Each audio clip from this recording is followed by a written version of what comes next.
Hello students, let's see the question. So the question is the respiratory quotient और respiratory ratio is पूछा गया है कि respiratory quotient या फिर respiratory ratio जो है इनमें से कौन सा ऑप्शन में करेक्ट दिया है उसके रिगार्डिंग। तो हमें पता है कि ये जो respiratory quotient जो होता है ये क्या होता है, it is the ratio of volume of CO2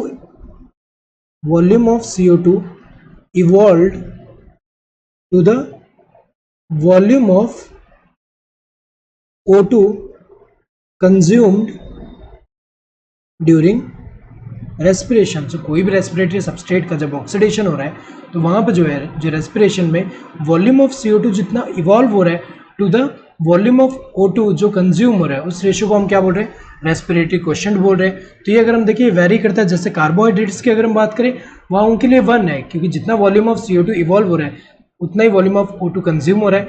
जबकि अगर हम देखें तो प्रोटीन्स एंड लिपिड्स के लिए जो है ये रेशियो क्या होता है, लेस देन 1 होता है एक तरह से, क्योंकि अगर हम देखें तो यहाँ पे फैट के लिए लेस देन 1 है और प्रोटीन के लिए अबाउट जो है 0.9 होता है। इसका मतलब क्या है कि यहाँ पे जो है वॉल्यूम ऑफ CO2 जो इवॉल्व हुआ है वो कम है as compared to volume of O2 जो कंज्यूम हुआ है। तो अगर हम देखें यहाँ पे जो इसमें सही दिया है वॉल्यूम ऑफ O2 इवॉल्व, तो ये वाला तो गलत है क्योंकि वॉल्यूम ऑफ CO2 इवॉल्व होना चाहिए।